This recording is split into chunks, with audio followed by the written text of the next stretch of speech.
कि लाइव में आवाज नहीं आ रही, गुजारिश है कि आवाज को रिकॉर्ड करने बाद में उसे यूट्यूब पर डाला और बाद में इंशाअल्लाह ये मौजूद एक बात मैं बता दूं कि इस पर गुफ्तगू के लिए कम अज कम 10 दिन चाहिए। कितने?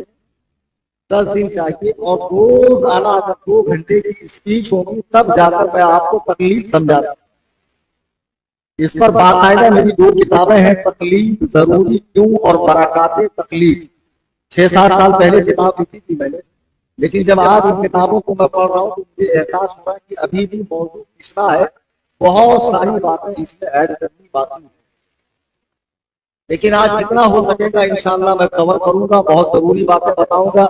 और मुझे यकीन है कि बयान को बगौर आपने समाप्त किया तो यहाँ से जो आप फूल लेकर उठेंगे इंशाअल्लाह उसकी खुशबू से आप अपने पूरे माहौल को महका दें। अजीज़ाने मिल्लत इस्लामिया, मुझसे पहले मस्जिद हाजा के खतीब इमाम मुफ्ती आदिमुद्दीन साहब ने जब वो तकरीर कर रहे थे तो उस वक्त बहुत अफरा तफरी का माहौल था, माइक की सेटिंग बराबर नहीं थी, आने जाने का सिलसिला था। 2-4 बातें उन्होंने कही कि आजकल चूंकि मिजाज लोगों का आजाद है, मॉडर्निज्म का दौर है और लोगों का नफ्स मोटा हो गया है, जो बातें पहले थी आज मुसलमानों में वो नहीं है। लोगों का नफ्स मोटा होने से दीन पर अमल भारी हो गया, तो लोग भी चाहते हैं कि दीन में कुछ डिस्काउंट हो जाए, कुछ रास्ता निकल जाए, कुछ शॉर्टकट मिल जाए और उसकी दलील भी उन्हें मिल जाए हदीस कुरान से। तो माशाअल्लाह बल्ले में क्या बात है। तो अब बाकायदा दीन को शॉर्ट करने वाले, दीन को इजी करने वाले, दीन को मॉडर्न करने वाले लोग बाकायदा पैदा हो चुके। ऐसे लोग ऑफलाइन भी आपको मिलेंगे, ऑनलाइन तो करे पड़े। ऑनलाइन मसला क्या है, यूट्यूब एक ऐसा प्लेटफॉर्म है जहां से आप अपनी बात इजीली पूरी दुनिया में पहुंचा सकते। एक चैनल खोल लो, ज्यादा कुछ लगता नहीं है। चैनल खोलने के बाद यूट्यूब बकवास करो, व्यूज अपने आप बढ़ेंगे, कमेंट्स अपने आप बढ़ेंगे।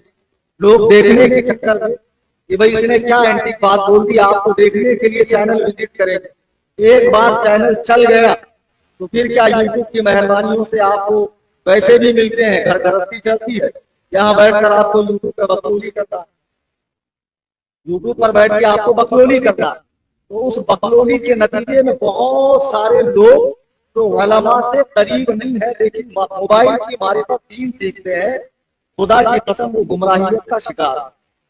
आज कई सारे फितने ऑनलाइन है, कई सारे, लेकिन आज का जो मेरा किताब है वो तकलीद के हवाले से है कि एक मुसलमानों में ऐसा भी फिरका है जो अल्लाह की किताब को हुज्जत को मानता है, कुरान और हदीस को भी हुज्जत मानता, लेकिन उसके बाद तीसरे दर्जे में जो चीजें हुज्जत है उसकी हुज्जियत का वो इनकार करता। वो ऐसा फिरका है जो चाहता है कि हर मुसलमान खुद से हदीस कुरान पढ़े, किसी की पैरवी न करे, किसी का इत्तेबा न करे, अपनी समझ से दीन को समझ। तो उन्होंने नारा भी दिया, अहले हदीस के 2 उसूल, फरमाने खुदा फरमाने रसूल। अल्लाह ने 2 हाथ दिए, एक में कुरान लो, एक में हदीस लो और दीन की तहकीक करो, किसी की बात मत मानो। लेकिन आज की अगर आपने मेरी गुफ्तगू समाप्त फरमाई तो ऐसे जितने लोग हैं, अभी मिसाल ले लीजिए, मैंने यूट्यूब पे फेसबुक पर कल एक पोस्ट डाली रिंग से मुताल्लिक, शायद आपने मेरे चैनल में पढ़ी भी। मैं वहां कमेंट की भरमार देख रहा हूँ कि ये सब मन घड़त बातें हैं, ये बाहरी शरीयत क्या है, ये कानूनी शरीयत क्या है, ये फतावा रबिया क्या है, ये इस तरह फिक़ह की किताबें। हमको तो दीन खाली कुरान और हदीस से चाहिए। अब मैंने कहा इसको लंबे लंबे कमेंट करके समझाना तो मेरे बस में है। मैं अगर एक कमेंट मारूंगा तो वो गूगल से लंबा चौड़ा कॉपी पेस्ट करके डाल देगा, नहीं है ये गूगल के मुताल्लिक। अब वो लंबा चौड़ा अगर आर्टिकल डाल दे, फिर उसको मैं पढ़ूं, फिर उसका जवाब ढूंढूं, तलाशूं, फिर उसको दूं, तो ठीक नहीं है। मैंने कहा चलो जितना है तबीयत से, कायदे से, बयान के अंदर ही इनको भरपूर खुराक दे देते। पीछे वालों सुनने का मूड है। इस्लामिया के तो चंद बातें मैंने अर्ज की कि इंटरनेट की दुनिया पे जो एक भौकाल आया हुआ है, और अब चूंकि मुफ्ती बनने के लिए बाकायदा मदरसे होते हैं, कोर्स होता है, लेकिन बहुत सारे लोग व्हाट्सएप यूनिवर्सिटी से फारिग होते हैं, फेसबुक यूनिवर्सिटी से फारिग होते हैं, इंस्टाग्राम से मुहाकिम होते हैं, यानी सोशल मीडिया के मुहाकिम होते हैं। अब वो रह रह के ऐसी पुड़िया छोड़ते। तो हमारा जो नौजवान बच्चा है में, कॉलेज में, स्कूल में से जुड़ा हुआ बच्चा, वो उनकी बात सुन के कंफ्यूजन का शिकार होता है, आलिम से करीब आता नहीं, खुद ही जवाब तलाशने लगता है। अगर जवाब न मिले तो उसके दिल में शक बैठ जाता है, यार मेरी बातों का इनके पास जवाब नहीं।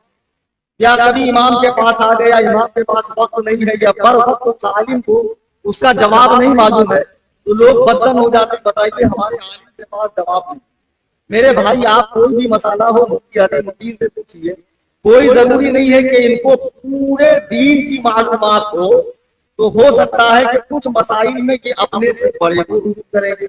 मुफ्ती महमूद अख्तर साहब, अगर बर वक्त उनके जहन में भी बात नहीं होगी तो वो किताबों की तरफ रुजू करेंगे, मसला हल होगा, सवाल का जवाब मिलेगा, लेकिन पेशेंस रखना पड़ेगा, सब्र रखना पड़ेगा, उतावले मत बनो।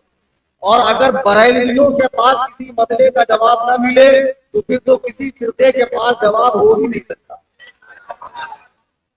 ये मैं कोई ढींगे नहीं हाथ रहा हूँ, अल्हम्दुलिल्लाह बाकायदा मदरसे में कुरान और सुन्नत को गहराई और गहराई से पढ़ने के बाद तमाम फुक़हाए बातिला के दांत खट्टे करने की अहलियत अल्लाह ताला ने हमको अता फरमाई। तो अब जो ये इंटरनेट की दुनिया पे बच्चों को ये जहन दिया जाता है, तकलीद यानी किसी का पट्टा गले में डालकर उसके हलाल को हलाल समझना, उसके हराम को हराम समझना, कुरान हदीस की मुखालिफत करना, तो इससे बेहतर नहीं है आप हदीस कुरान को पढ़ो। देखो ये बुखारी शरीफ इंग्लिश में भी अवेलेबल है, रोमन में भी अवेलेबल है। देखो इसमें लिखा है रसूलुल्लाह रफ़ा यदैन करते थे, रसूलुल्लाह को सदरी ही यहाँ हाथ बांधते थे, रसूलुल्लाह रफ़ा सबाबा उंगली घड़ी घड़ी घड़ी घड़ी, यानी बार बार महाराष्ट्र थोड़ा कवर एडजस्ट कर लेना। तो बार बार रसूलुल्लाह इसलिए शौक में करते थे, टांगे चौड़ी करते थे, आमीन जोर से कहा करते थे, इमाम के पीछे सूरह फातिहा पढ़ा करते थे। नौजवान बच्चे को, किसी नौजवान को ये नहीं कहेंगे बेटा शराब खाने से निकल, जुए खाने से निकल, क्लब से निकल और आम मस्जिद में, ये उनका काम नहीं है। इनका काम क्या है, ये मस्जिद में आके देखेंगे कौन पाबंदी से नमाज पढ़ रहा है। जो इनको नमाज का पाबंद लगे धीरे से उसके पास आएंगे, सर पे हाथ फेरेंगे, पेट में मुंडी डालेंगे, जरा तशरीफ लाइए, हमारा ऑफिस करीब है, ज्यादा दूर नहीं है। बेचारे को ऑफिस में ले जाकर ऊंची मसरत पे बिठा देंगे, एसी चालू कर देंगे, बाकायदा चाय पानी। अब जिस आदमी को माँ केले मंगाने के बाद गिनती है 12 है कि नहीं है, जिस पर घर वाले विश्वास नहीं करते हैं, अगर उसको इतनी ज्यादा रिस्पेक्ट मिल जाए, इतनी इज्जत मिल जाए, तो उसको भी तो अच्छा लगेगा। बताइए मेरे भाई, माशाल्लाह नमाज पढ़ते हैं, बड़ी अच्छी बात है, नमाज पढ़ा कर। अगर कोई हदीस है तो हमको दिखा दो, हम तो रसूलुल्लाह वाले हैं, हम भी ऐसे बात। अब बताओ, कपड़ा बेचने वाला, पकौड़ी तलने वाला, रिक्शा चलाने वाला, प्लम्बर काम करने वाला, ये बेचारा तामीरी काम करने वाला, ये हदीस कुरान जाने, ये बोलेगा मैं क्या जानूं हदीस कुरान। हमने मुफ्ती अजीमुद्दीन साहब को ऐसे नमाज पढ़ते देखा, मौलाना अंसार साहब को तो हम पढ़ रहे। तो फिर कहेंगे भाई आपने उनका कलमा पढ़ा है कि रसूलुल्लाह का कलमा?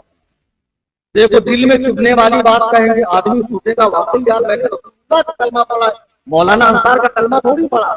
तो कहेंगे अब मैं आपको बताता हूँ कि रसूलुल्लाह क्या फरमा। हदीस सब है, जितनी वो दिखाते सब है। अभी मैं आगे बताऊंगा। और 8 रकात वाली भी, मैं तरावी वाली नहीं कह रहा, 8 रकात वाली भी है, अभी रमजान में दिखाएंगे सब हदीस। अब जब आपको बुखारी खोलकर दिखाएंगे, देखो ये बुखारी तो रसूलुल्लाह की किताब है, और आप पता नहीं कौन कौन सी किताबों से मसला सीख कर आते हैं, इसको भी अच्छा लगेगा, वाह वाह वाह वाह, आज तो मैं डायरेक्ट मुहद्दिस बन गया, मेरी रसाई बुखारी मुस्लिम तक हो गई माशाअल्लाह। अब क्या जरूरत है मदरसे में जाने की, मशक्कतें झेलने की, पढ़ने की, सरपोनों सीखने की। इतना अच्छा शॉर्टकट हमको मिल गया है कि इंग्लिश में बुखारी हमको पता चल गई, इसको भी अच्छा लग रहा है। धीरे धीरे धीरे उसको हदीस दिखाते जाते हैं, और फिर वो हदीस के नाम पर मस्जिद में आके पहले थोड़ा, फिर ज्यादा ही तकराने लगता है।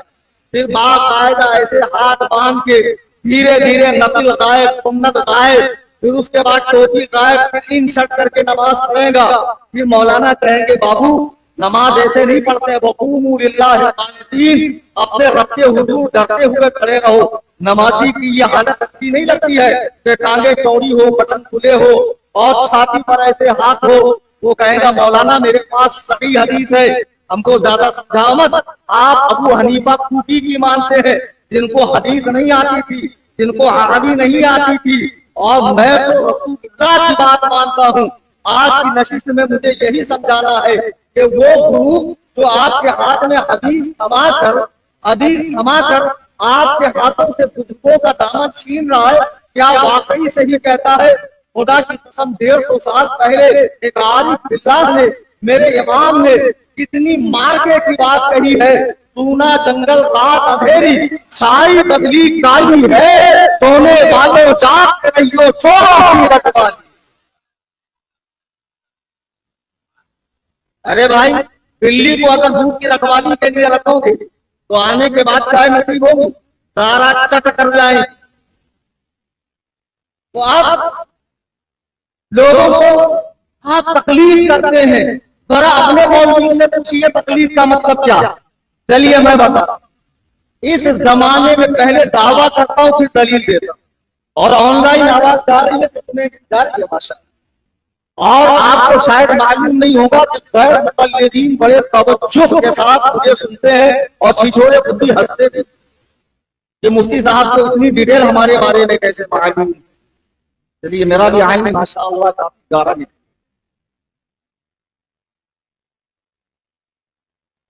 अब जो ये कहा जा रहा है कि भाई एक है तकलीफ, एक है तरतीब, हम कह रहे हैं तकलीफ करो। 18 साल पढ़ने वाला कह रहा तकलीफ करो, 18 साल पढ़ने वाला कह रहा तकलीफ करो। ये उलमा, ये इल्म मसाजिद कह रहे तकलीफ करो।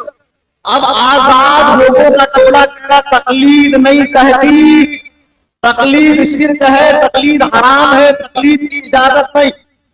तो मैं बता दूं इस जमाने में बल्कि कयामत तक 12 सदियां हो गई, इस पर इजमा हो गया कि तकलीद वाजिब है। जो तकलीद के रास्ते से अलग होगा, गैर सबीलिल मुमिनीन नुवल्लिही मा तवल्ला व नुस्लिही जहन्नम व साअत मसीरा, जो मुसलमानों के रास्ते से जुड़ा रास्ता चलेगा उसका ठिकाना जहन्नम है। सबसे पहले हम समझते हैं तकलीद है। तकलीद लुगत में कहते हैं इलादा दर गर्दन बस्तन, किसी का पट्टा गले में डाल। अब ये हमको चिढ़ाते हैं पट्टा गुरु, पट्टा गुरु। देखो इनके गले में पट्टा, अल्हम्दुलिल्लाह हमारे गले में पट्टा। जिनके गले में पट्टा नहीं होता म्युनिसिपालिटी की गाड़ी पकड़ पकड़ के अंदर डालती, नसबंदी करके छोड़ देती है, फिर देवबंदी बन के फिर भी कर। लेकिन जिनके गले में पट्टा होता गाड़ी वाले समझ जाते हैं कोई मालिक है इसका, हाथ नहीं लगा सकते। मस्जिद मस्जिद मस्जिद गया। अब हमको ये कहते हैं तकलीफ का माना, जैसे मुफ्ती कलीम ने बताया पट्टा, तो ये लोग पट्टा गुरु, अल्हम्दुलिल्लाह हम पट्टा गुरु। जैसे यहाँ बिना पट्टे वालों को बीएमसी की गाड़ी, टीएमसी की गाड़ी उठा उठा के गाड़ी में भरती है और ले जाकर छोड़ देती है शेल्टर होम के अंदर बेपीरे लोगों को। लेकिन जिनके गले में पट्टा हो समझ जाते हैं कि डॉग का कोई मालिक है, इसका कोई ओनर है, इसको हाथ लगाने में खैरियत नहीं है। कल कयामत के मैदान में जब सब जमा होंगे तो हनफियत का पट्टा हमारे गले में होगा। फरिश्ते समझ जाएंगे ये इमाम वाला है, ये पीर वाला है, ये बेपीरा नहीं है। बेपीरों को ठूसा जाएगा अंदर तो पट्टा लगाए रखो। लेकिन एक बात बता दूं कि गर्द दिलादा इसके 2 माना है, एक हार भी है और एक पट्टा भी। जब ये माना जानवर के लिए किया जाए तब होगा पट्टा, इंसान के लिए किया जाए तो होगा हार। हजरत आयशा की हदीस है कि उसका हार गुम हो गया था। हदीस में लफ्ज दिलादा ही है। हम चूंकि इंसान है इसलिए इंसानों वाला माना करते हैं, और आज की कुछ कुछ हरकतें हमें पता है कैसी है। आपने देखा होगा एक गधा चुपचाप खड़ा हुआ है, चल रहा है, लेकिन जैसे ही उस पर 50 किलो गेहूं की बोरी रख दो उसकी टांगे छिप जाती है। एक आदमी दिन भर सही रहता है, जैसी मस्जिद में आता टांग उसकी चिर जाती, नमाज कब हो जाती। अब बताओ जानवर को गधे के पीठ में 50 किलो गेहूं की बोरी रख दो, लेकर चलेगा, सर पे छटाक और 50 ग्राम फेंक देगा। यही हालत इनकी है। आज सर पे टोपी पहना दो तो फौरन निकाल देगा। और बता दूं आपके जानवर होने के बारे में, ये मस्जिद के इमाम साहब है, राबोड़ी वालों, ना ये आसमान से आए, ना इनको जिब्रील छोड़ दे, ना इनका इंतखाब अल्लाह ने किया, ना रसूलुल्लाह ने किया। इनका इंतखाब राबोड़ी के कमेटी वालों ने किया है। और जब तक कमेटी वाले चाहेंगे इमाम साहब रहेंगे। जहां कमेटी वालों की सड़क गई, इमाम साहब का बोरिया। लेकिन इसी इमाम की फजीलत सुनो, ये इमाम नमाज पढ़ा रहा है, आप नमाज के अंदर आए, इमाम साहब कयाम में है, आपने कुरान की आयत पढ़ी, बस तबीकुल खैरात नेकियों में आगे बढ़ो, तो कराची करके आप रुकू में चले गए, क्योंकि कुरान में है बस तबीकुल खैरात नेकियों में आगे बढ़ो। अल्लाह के नबी फरमाते हैं जो इमाम पर सबकत करे, इमाम से आगे बढ़े, कल बरोज़े महशर उसे गधे की शक्ल में उठाया जाएगा। जरा सोचो, जिस इमाम का इंतखाब अल्लाह और रसूल ने नहीं किया है, उम्मत के इजमा ने नहीं किया है, मुहद्दिसीन मुफस्सिरीन ने नहीं किया है, कमेटी वालों ने किया है, उस इमाम से आगे बढ़ने पर गधे बनाकर उठाए जाओगे। और जिस इमाम आजम अबू हनीफा को अल्लाह ने उम्मत का इमाम बनाया है, रसूलुल्लाह ने उम्मत का इमाम बनाया है, जिस पर 13 साल से पूरी उम्मत का इज्मा है कि ये इमामुल मुस्लिमीन है, जो उनका लड़ाई को कयामत में वो क्या हाल में उठेगा। तकलीफ कहते अकीदत का हार, अकीदत का पट्टा गले में डाल। ये तकलीफ की का माना यह है कि बड़े की बात को दलील पूछे बगैर मान ले। वो क्या दावा दे रहे हैं, तहकीक करो, हम क्या कह रहे हैं, तकलीफ करो। हम कह रहे हैं पीछे चलो, क्योंकि आप ही पता हुई दिन सिरातल मुस्तकीम, अल्लाह चला हमें सीधा रास्ता, सिरातल नबीना अनअमत अलैहिम, उनका रास्ता जिन पर तेरा इनाम हुआ, गैरिल मग़दूबि अलैहिम वला ज़ालिमीन, उनका नहीं जिन पर तेरा गज़ब हुआ। अब तकलीफ की भी दो किस्में हैं, एक है तकलीद महमूद और एक है तकलीद मज़मूम। तकलीद महमूद यानी दीन में बड़े बुजुर्गों की तकलीफ करना जो हम करते हैं, लेकिन उनसे दलील न पूछना, उन पर एतबार करना क्योंकि वो हदीस और कुरान के ज्यादा जानने वाले। और एक है तकलीद मज़मूम यानी बुराई में किसी की तकलीफ करना या ऐसे की तकलीफ करना जिसके पास दलील ही न हो, तो हम तकलीफ तो करते हैं, तकलीफ शक्ति ही करते हैं, लेकिन तकलीफ महमूद करते हैं। जैसा कुरान ने कहा कि अल्लाह चला हमको सीधा रास्ता, उनका जिन पर तेरा इनाम हुआ, यह है तकलीफ महमूद। गैरिल मग़दूबि अलैहिम वला ज़ालिमीन, उनका नहीं जिन पर तेरा गज़ब उतरा, यह है तकलीफ मज़मूम। अब जब तकलीफ की तारीफ और तकलीफ का आपने तकलीफ की किस्में समझी, अब आइए मैं आपको तकलीफ की हकीकत बताऊं। जो लोग नए नए गैर मुक़ल्लिद बन रहे हैं, मैं उनसे गुजारिश करूंगा, मैं आपका दुश्मन नहीं हूं, मैं आपका खैर खां, मुझे आपसे लगाव है। क्यों आप जहन्नम के की आग मोल ले रहे हो? अल्लाह के लिए बात को दोनों तरफ से सुनो और संजीदगी के साथ सुनो कि कौन तुम्हारी भलाई चाहता है। मकसूद है इस बज़्म में इस्लाह मक़ासिद, नश्तर जो लगाता है वो दुश्मन नहीं होता। हकीकत तकलीफ क्या है? असल में इताअत सिर्फ और सिर्फ अल्लाह और रसूल ही की करनी है, किसी और की नहीं करनी है। ये मैं भी कह रहा हूं, ये कहेंगे मौलाना यही बात तो हम भी कह रहे हैं। आप बहुत कुछ हजम कर जाते हैं, सीधे मदद समझ के पी जाते हैं। मैं तफसील बता रहा हूं, असल इताअत सिर्फ और सिर्फ अल्लाह और रसूल की है। रसूल की भी इसलिए कि रसूल ने अल्लाह के अहकाम को, उसके क़वानीन को अपने अक़वाल अफ़आल से उसकी तर्जुमानी की है, इसलिए नबी की पैरवी करनी, क्योंकि नबी खुदा के रसूल है, उसके हलाल करदा को, हराम करदा को बताने वाले हैं, इसलिए रसूल की तकलीफ करनी है। अब दीन में क्या हलाल है, क्या हराम है, क्या जायज है, क्या नाजायज है, क्या फर्ज है, क्या वाजिब है, क्या दीन है, क्या बेदीनी है, ये समझने के लिए खालिसतन अल्लाह और रसूल की इताअत करनी। इनके अलावा किसी को मुस्तकिल बिज़ात मुताअ यानी इताअत के काबिल अगर समझे तो हमारे नजदीक वो भी खारिज इस्लाम है, दीन से बाहर। फिर हम इमामों की क्या करते हैं ये समझने वाला। मैं कह रहा हूं कि इताअत सिर्फ अल्लाह और रसूल की करनी, अल्लाह और रसूल के अलावा कोई मुस्तकिल मुताबिक जात नहीं है। फिर हम इमामों की क्या करते हैं वही समझना। देखो जो लोग कहते हैं डायरेक्ट कुरान हदीस पढ़ो,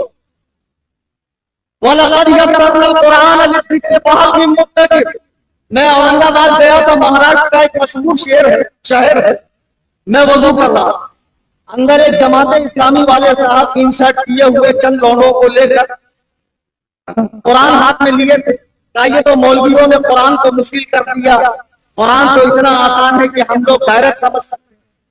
तो जो मेरी मुनाजराना तबीयत है उसको बर्दाश्त नहीं, मैंने वजू मुकम्मल करके मैं अंदर गया। मैंने कहा कि नौजवान लड़कों से क्या कहा कि डायरेक्ट हदीस कुरान को समझो, मौलवियों की जरूरत नहीं। बोले बिल्कुल। मैंने कहा मैं एक शेर पढ़ता हूँ गालिब का, जरा मुझे बात समझा था। गालिब का शेर है, नक्शे फरियादी है किसी शौक ये तहरीर का, कागजी है पैरान हर पै करे तस्वीर। बोले मौलाना ये तो मेरी समझ में नहीं आया। तो मैंने कहा हाल ही में इसके 1800 सफ़े लिखने के बाद बोलता वो बकरोल क्या कह रहा है मुझे ही समझ में नहीं आ रहा।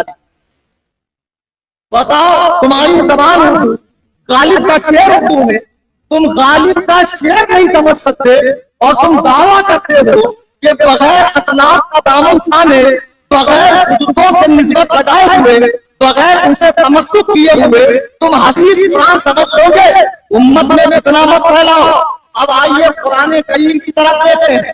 देखो कुरान की कुछ आयतें इतनी साफ है कि जिसका मतलब हर कोई आसानी से समझ जाए। जैसे अल्लाह ने इरशाद फरमाया वला तजस्ससू वला यग़तब बअदुकुम बअदा, एक दूसरे के आयत ना निकालो और पीठ पीछे बुराई ना करो। यह आयत इतनी साफ है कि इससे कोई आयत टकराती नहीं है, इसके खिलाफ कोई हदीस नहीं है, तो हर कोई समझ जाएगा इसका मतलब क्या है।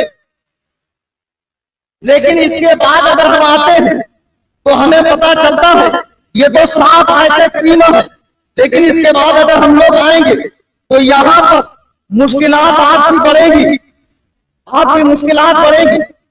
ये साफ हुक्म जो समझ में आए, लेकिन कुरान का एक हिस्सा वो भी है जिसके अंदर इजमाल है सुभान, और एक हिस्सा वो है जिसमें तारुफ है, टकराव, तकलीफ की जरूरत यहाँ होती।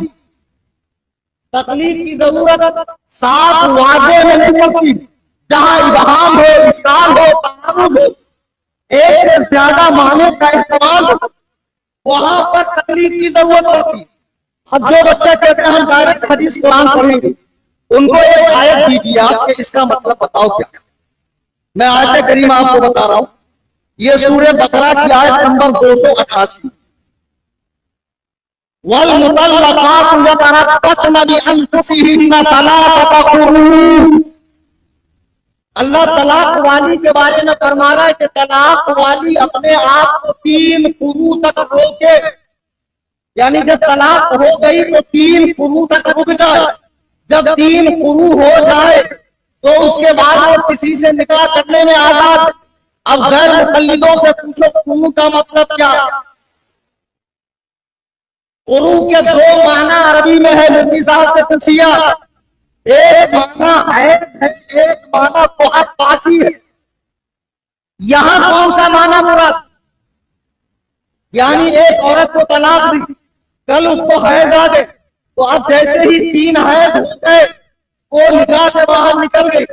लेकिन मुफस्सिरीन की एक जमात कहती है कि यहाँ तोहर मुराद है खून से, यानी जैसे ही हैज से वो पाक हो गई तो ऐसे जब वो 3 बार पाक हो जाएगी तब वो निकाह से बाहर निकलेगी। तो जहां पर कुरान में ईमान है वहां पर आपका दिमाग काम नहीं करे कि यहाँ कौन से माना लिए जाए। अब मैं आपको कुरान से कुरान का जाहिरी टकराव बताता हूं। सूरह मुज़म्मिल की आयत नंबर 20 अल्लाह फरमा रहा फक़रऊ मा तयस्सरा मिनल कुरान, नमाज में जितना आसान हो कुरान पढ़ो। ये नमाज के बारे में आया। इसके पहले की आयतें आप देख रहे सूरह मुज़म्मिल की नमाज के बारे में, जहां से आसान हो कुरान पढ़ो। अब अल्लाह कुरान में कह रहा है कि नमाज में जहां से कुरान आसान हो पढ़ो। और सूरह आराफ की आयत नंबर 204 में अल्लाह फरमा रहा वइज़ा कुरिअल कुरान फस्तमिऊ लहू वअनसितू लअल्लकुम तुरहमून, जब कुरान पढ़ा जाए तो कान लगाकर खामोशी से सुनो ताकि तुम पर रहम किया जाए।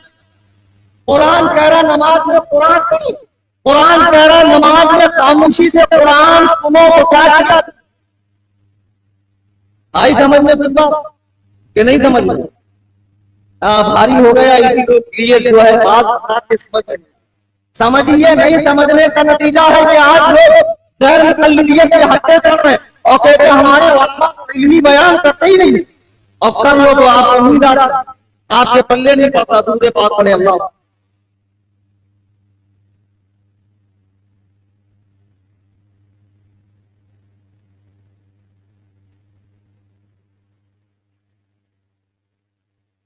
अब सुनिए, ये कुरान से कुरान का ज़ाहिरी टकराव, तो मैं आपको बता दूं ये टकराव बगैर तकलीफ के हल नहीं हो सकता।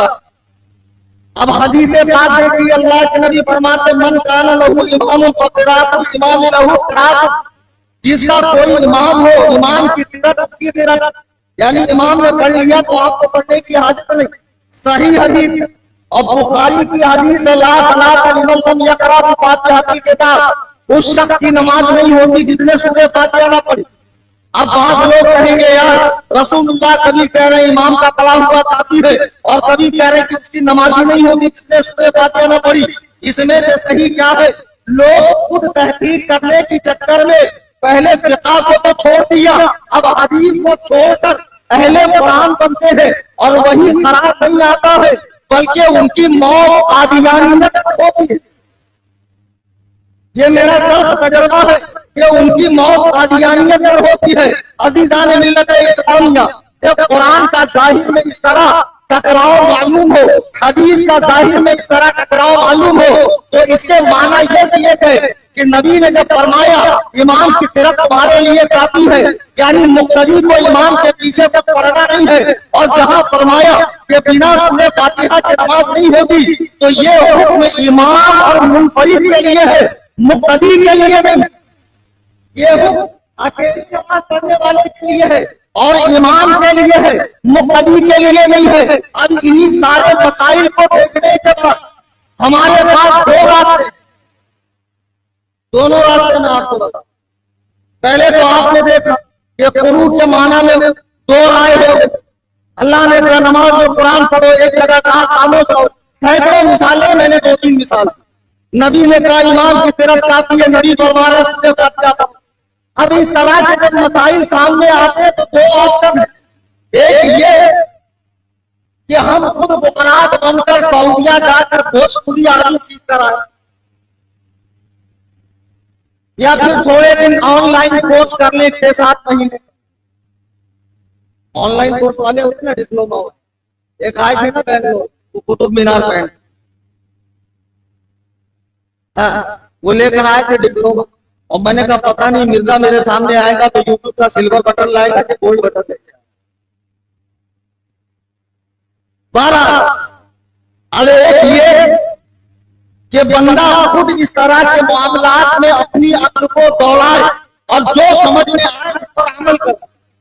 अब दूसरा रास्ता ये कि बजाय इन मामलात में अपनी अक्ल के घोड़े दौड़ाने के, उन बुजुर्गों से हम दीन को समझे जो जमाने रिसालत के करीब है, उन्होंने उला के हैं, जिनके करीब करीब कुरान नाजिल हुआ, जिन्होंने सहाबा की पाकीज़ा जमाअत को देखा, सहाबा ने नबी से दीन सीखा और इमाम आजम ने सहाबा से दीन सीखा और अजिल्ला ताबईन से दीन सीखा। अब जाहिर सी बात है इस किस्म के मसाइल में अगर हम बुजुर्गों की फहम पर, उनकी बसीरत पर, उनकी दयानत पर, उनके इल्म और तक़वा पर भरोसा करके अमल करेंगे तो आप सब यही कहेंगे हजरत इन मामलात में बुजुर्गों की पैरवी बेहतर है बजाय से हदीस। इसी का नाम तकलीद है। तकलीद करने वाला अपने इमाम को मुस्तकिल इज्जत मुता नहीं समझता है, अपने इमाम को सारे नहीं समझता है। शीन अली सारे कहते हैं कानून साथ। हम इमाम अबू हनीफा को सारे नहीं समझते। बच्चों दिमाग में बिठा लो, आप गलत समझ रहे हैं कि हमने इमाम अबू हनीफा को सारे समझा। सारे है तो रसूलुल्लाह की बात है। हम इमाम अबू हनीफा को सारे समझते हैं। तीन अली शराह करने वाले, जैसे मिसाल के तौर पर हमारा मुल्क हिंदुस्तान, यहाँ का कानून लिखा हुआ किताबी शक्ल में मौजूद है। अब कानूनी में अगर किसी पढ़े लिखे जेंटलमैन का मसला अटक जाए जो फर्राटेदार अंग्रेजी बोलता और अंग्रेजी ऐसी बोले कि अंग्रेजों को शर्मिंदा करती, अगर कल को ये साहब मार्केट जाकर किताब लाकर खुद पढ़कर काला कोट पहनकर जज के सामने मुंह चोरी करे तो आप कहेंगे कि उन्होंने ठीक किया कि गलत किया? गलत किया। बावजूद के बहुत अच्छी अंग्रेजी जानता, डॉक्टर है, इंजीनियर है, बड़ा पढ़ा लिखा है, लेकिन कानून के मामले में राय देने का उसको हक नहीं है। उसे भी अपने मामले में किसी वकील को हायर करना है और उससे कानूनी मशवरा लेना है। अब अगर कोई बेवकूफ ये समझे कि डॉक्टर ने वकील से पूछा तो उसे सारे समझा, नहीं, उसने वकील को सारे समझा है। कानून हिंद का सारे मुल्क के कानून की शरह करने वाला, ऐसे ही अल्लाह और रसूल के फरमान की शरह करने वाले इमाम आजम है, इमाम शाफई है, इमाम मालिक है, इमाम अहमद बिन हंबल है। इन मसाइल में हम बात समझ में आई कि नहीं आई? अच्छे से अब सुनो हमारे उलमा से अल्लामा अब्दुल गनी नाबुलिसी रहमहुल्लाह, नाम भी नहीं पढ़ना है ना लोग मुहक्किक। अब कैसे कैसे हमारे सामने हमारे रियाज बाबा बैठे, पूछो उनसे कैसे कैसे पाजामा लोग वो गाना नाजरा करने आते। माशाअल्लाह। अल्लामा अब्दुल गनी नाबुलिसी रहमहुल्लाह अपनी किताब में फरमाते कि जिन मसाइल का दीन होना बदाहतन मालूम हो, मशहूर हो कि ये दीन है, उसमें तकलीफ हम नहीं करते। मसलन 5 नमाजें, रमजान के रोजे, ज़कात, हज की फर्जियत, हम ये इमाम अबू हनीफा के कहने से नहीं करते, अबू हनीफा के कहने से नहीं करते, बल्कि जहां मसाइल पेचीदा हो, एक से ज्यादा माना हो या इबहाम हो, तारुफ हो, टकराव हो, इश्काल हो, उन मसाइल में हम इमामों की पैरवी करते हैं। खतीब बगदादी भी फरमाते हैं और बड़ी अच्छी बात फरमाते हैं कि शरई मसाइल की 2 किस्में हैं। एक मसला वो कि जिसका दीन होना बच्चा बच्चा जानता कि हुजूर अल्लाह के नबी है, अल्लाह के रसूल है, आखिरी नबी है, नमाज़ें 5 है, रोजे रमजान के फर्ज है, चोरी हराम है, गीबत हराम है, सूद हराम है, शराब हराम है। इन चीजों का फर्ज वाजिब होना और हराम होना ये सबको मालूम है, इसमें कोई तकलीफ नहीं करता। खतीब बगदादी फरमाते हैं कुछ एक मसले तो एक मसलों की किस्म तो ऐसी है कि जिसका दीन होना बच्चा बच्चा जानता है, और एक किस्म ऐसी है कि जिनकी गहराई को बगैर गौर व फिक्र के, बगैर इज्तिहाद व इस्तिंबात के नहीं समझा जा सकता है, जैसे इबादत की तफसीर। सुन रहे मेरी बात आप? अच्छा, गाँव को नहीं जा रहे, सुन लो भैया, तुम्हारे ही काम है। नमाज़ें 5 है ये सबको मालूम, लेकिन नमाजों की तफसीर इस्तिंजा करने से, गुस्ल करने से, वुदू करने से, हाथ पाना, कयाम की कैफियत, रुकू की कैफियत, सजदे की हालत, पढ़ने वाली तस्बीहात, मुफसिदात, मकरूहात, सुननो, मुस्तहिबात, ये इमाम अबू हनीफा से और 3 इमामों से सीखना पड़े। खतीब बगदादी फरमाते हैं कि एक किस्म तो वो है मसाइल की जिसका दीन होना सबको मालूम है, और एक वो है जो बगैर कौल के मालूम नहीं चल सकता। तो हम अपनी अकल ठूसने के बजाय बुजुर्गों के ऊपर एतमाद करते हुए उन्होंने जो इबादत की तफसील बताई है, रोजे की, नमाज की, निकाह की, तलाक की, हज की और इज्जत की, बड़े की, शुफा की, हम उन पर एतमाद करके उस पर अमल करें। फिर खतीब बगदादी फरमाते हैं हर शख्स को दीन मुकम्मल सीखने का हुक्म नहीं दिया जा सकता है। अगर हर शख्स मुकम्मल दीन सीखेगा तो फिर इसे अगर वाजिब करार दिया जाए तो खेतियां बर्बाद हो जाएगी, कारोबार ठप हो जाएंगे, लोग दूसरे शोबे में काम नहीं करेंगे। आप कह रहे हैं तहकीक करो, हम कह रहे हैं बुजुर्गों पे भरोसा करो। सच्ची बात कौन करता है? हम नहीं कर रहे। और बेटा ये तो बोलो मत कि आप तकलीफ नहीं करते। जिंदगी का ऐसा कौन सा शोबा है जहां तुम बिना तकलीफ के, तुम तो हमसे ज्यादा पक्के वाले निकल गए। हम तो अंधे हैं लेकिन इमाम आंख वाला, लेकिन तुम जिस बस में बैठे हो उसका तो ड्राइवर ही लाइन है, दोनों आंखों के, लेकिन मजा इसलिए आ रहा है कि टिकट नहीं, ऐसी बस है, फ्री में जाना। अरे जाएगा कहाँ, वो देख जन्नत एक स्टाफ है, शराफत से रहो।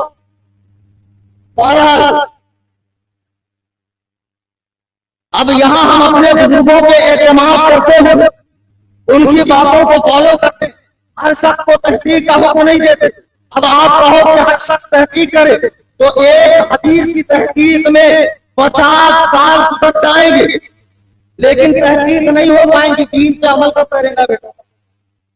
दीन पे अमल भी बदलो। हमारी दावत आसान रखो, रोटियां पकी है शराफत से जाकर खा।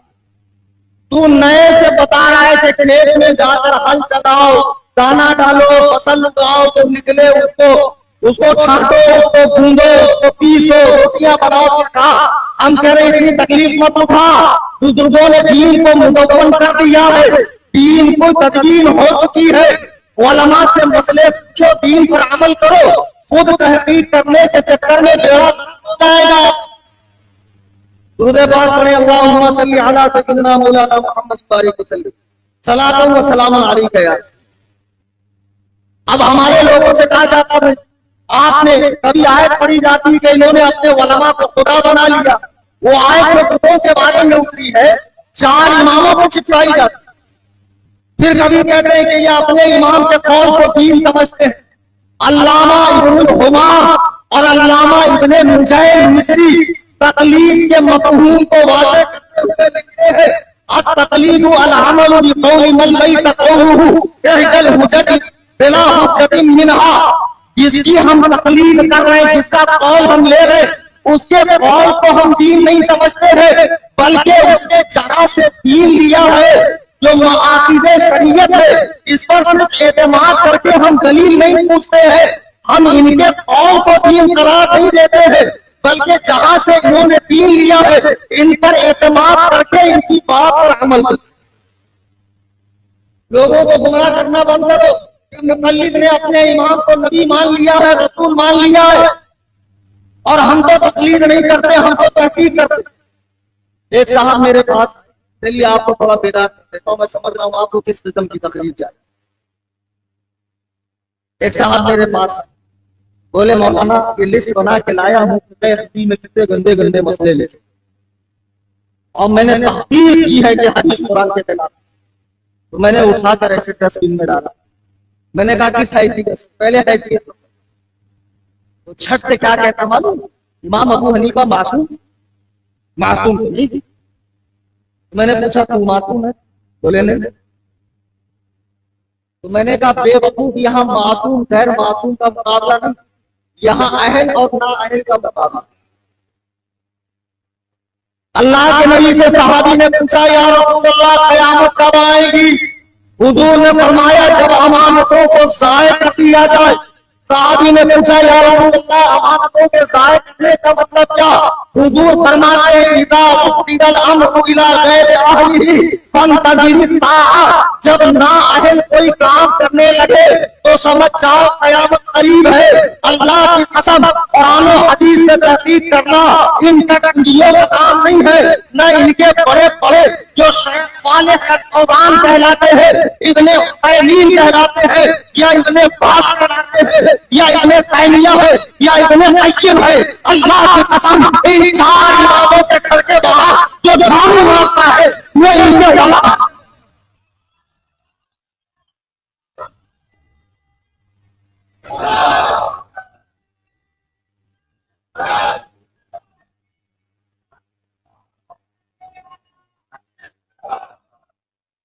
आपने समझ लिया कि जब मसाइल कुरान की बाहम आयतों में, कुरान की आयतों में बाहम टकराव नजर आए, हदीस में बाहम टकराव नजर आए, तो हम खुद तहकीक करने के बजाय उन बुजुर्गों के हवाले करते हैं जो सहाबा के जमाने के करीब है, जो अमानतों दयानत में हमसे कहीं ज्यादा आगे है। वो इमाम आजम अबू हनीफा कपड़ों के ताजिर है और उनकी कपड़ों की बहुत बड़ी मील थी। गाय हम रबी में में जैसे आजकल मॉल होते ना, मॉल उसमें बहुत सारी छोटी छोटी शॉप होती है। कूफा में ऐसे बहुत बड़ा मॉल था जिसका नाम था दार रबी हुरैस। उसमें इमाम आजम की कपड़ों की दुकान थी। इमाम आजम ने अपने साथी से कहा, देखो इस कपड़े में आए हुए बेचते वक्त बताना। साथी बाजार में गया, कोई ग्राहक आया, उसको दे दिया, आए नहीं बताया। इमाम आजम के पास आया, इमाम आजम ने कहा है बताया। इमाम आजम ने पूरा माल सदका कर दिया। मुझे बताओ, जो इमाम ऐसा पैसा जो धोखा देकर कमाया हो अपने पास रखना पसंद नहीं करता, वो अल्लाह और रसूल के कानून से खिलवाड़ करेगा, वो कुरान और हदीस में अपनी राय देगा। अरे जाहिलो, पहले इमाम आजम अबू हनीफा का मकाम समझो।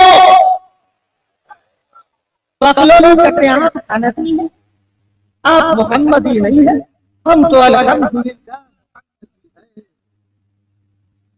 और उर्दू बड़ी सॉफ्ट बोलते, पानी पी पी के बोलो। हमने सहूदी ने नहीं देखा। माशा, आप मोहम्मदी नहीं हनफी, मतलब हनफी और है मोहम्मदी और।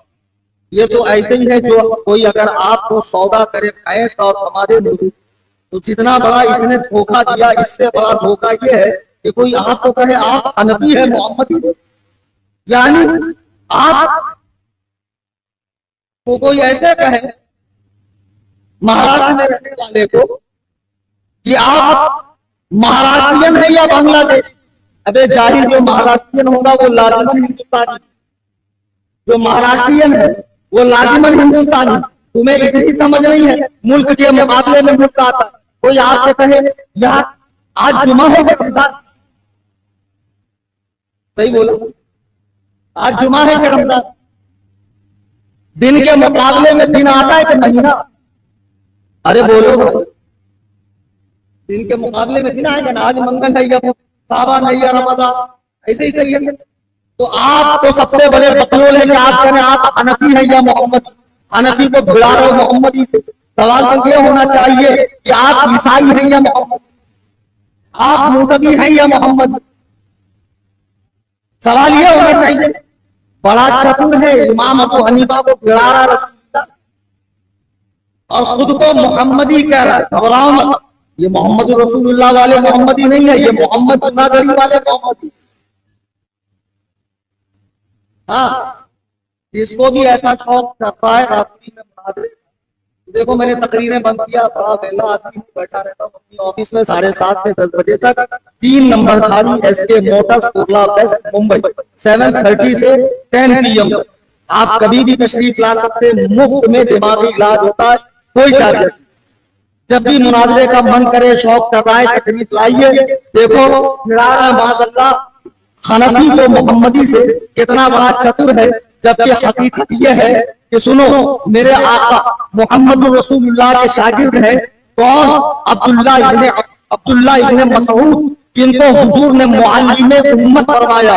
और जो लोग कहते हैं तकलीद साबित नहीं है, हजरत उमर रज़ी अल्लाह ताला, एक बात अंदर की बताऊं, याद आ गई बताऊं? अगर आप इजाजत नहीं देंगे तो मैं नहीं बताऊंगा, फिर भी बताऊं। जैसे शियों को सहाबा से दुश्मनी है, इनको भी अंदर से सहाबा से दुश्मनी। ये 20 रकात तरावी नहीं मानेंगे क्योंकि हजरत उमर ने इसका आगाज करवाया।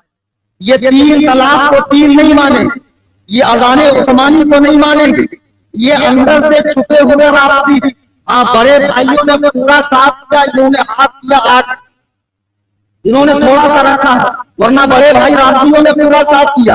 बहरहाल हजरत उमर रज़ी अल्लाह तआला अन्हु ने जब हजरत अब्दुल्लाह इब्न मसूद और अम्मार बिन यासिर को कूफा भेजा तो अहले कूफा के नाम पर लिखा, ऐ कूफा वालों, मैं रसूलुल्लाह के मुजबा सहाबा को कूफा में भेज रहा हूँ, बस तुम इनकी इक्तिदा करना, इनकी बात मानना, इनकी पैरवी करना, इसलिए कि ये बद्र वालों में से है। सुनो, नबी से इल्म लेके अब्दुल्लाह इब्न मसूद कूफा आए, उन्होंने कूफा में इल्म के चराग को रोशन किया। सुनने वाली बात है, जब वो दुनिया से तशरीफ ले गए, उनकी गद्दी पर हज़रत अलक़मा बैठे। जब उन्होंने हुजूर से और अब्दुल्लाह इब्न मसूद से लिए हुए इल्म को कूफा में फैलाया, फिर उनका विसाल हुआ तो उनकी गद्दी पे बैठे इब्राहिम नक़वी, जब वो गए तो उनकी गद्दी पे बैठे अम्मार, जब वो गए उनकी गद्दी में बैठे इमामुल अइम्मा काशिफुल उम्मा सिराजुल उम्मा सय्यदना इमाम आज़म अबू हनीफा महमान इब्ने साबित इब्ने मुता इब्ने माली रज़ियल्लाहु ताला अन्हु, जिन्होंने उस मसनद पे बैठकर 12,93,000 मसाइल 12,93,000 मसाइल कुरान और सुन्नत से हल किया।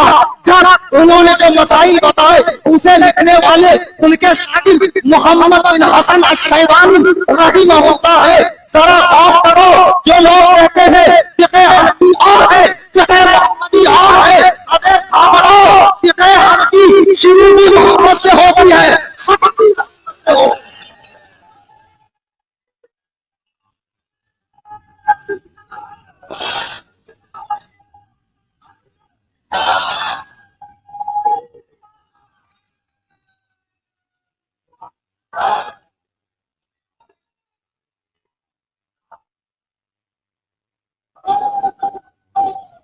हज़रत गिरानी बाबा, हज़रत गिरानी बाबा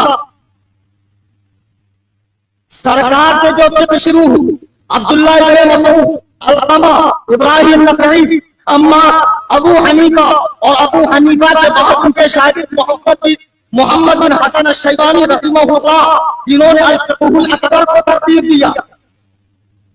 कहते हैं भाई इमाम अबू हनीफा इतने बड़े इमाम, तो उन्होंने हदीस की कोई किताब नहीं, जो बुखारी लेके नाश्ता है ना बेटा, तू बुखारी का नाम ही बोल देते। बाबा गले का पानी सूख जाए, मैं बताऊं, अल-जामिउ सहीहुल मुस्नदुल मुख्तसर मिन उमूर रसूलिल्लाह सल्लल्लाहु अलैहि वसल्लम व सुननिही व अय्यामिही का पूरा नाम। और उस बुखारी में जो टॉप हदीस है ना, टॉप, उसको खुलासियात कहते हैं। वो 22, उसमें से 20 इमाम आजम के शागिर्दों से, और कहते कूफा वालों की हदीस में नूर नहीं। बुखारी की पहली हदीस इन्नमल अअमालु बिन्नियात के रावी कूफा के, आखिरी हदीस कलिमतान वाली, उसके रावी भी कूफा वाले हैं। इमाम बुखारी खुद कहते हैं मैं हदीस लेने के लिए कूफा कितनी बार गया और बसरा कितनी बार गया मुझे याद नहीं है। कहते इमाम अबू हनीफा ने किताब नहीं लिखी, तो अबू बकर सिद्दीक की लाइब्रेरी भरी, उमर फारूक की किताबों की लाइब्रेरी है, उस्मान गनी और मौलाए कायनात के लिखी हुई किताबों की लाइब्रेरी भरी है। अरे बेवकूफ, किताबें इनके शागिर्द लिखते हैं, उनके फरामीन को जब्त करते हैं, जब्त तहरीर में ला कर करते। बकलोली मत करो। बहरहाल तकलीद की हकीकत यह है कि जहां मसाइल में टकराव हो या मसाइल में एक से ज्यादा माने हो या इबहाम हो या कोई तारुफ हो, उसे रफा करने के लिए उम्मत के ऊपर लाजिम कर दिया गया है कि वो बड़ों का इंतखाब करे। फिर कहेंगे भाई जब चारों हक है तो चारों की क्यों नहीं करता, ये भी मैं बताता हूं। देखो तकलीद कुरान से भी साबित, मैंने आयत पढ़ी या अय्युहल्लज़ीना आमनू अतीउल्लाह व अतीउर रसूल व उलिल अम्रि मिनकुम, ऐ ईमान वालों इताअत करो, अल्लाह की इताअत करो, रसूल की और उलिल अम्र वालों।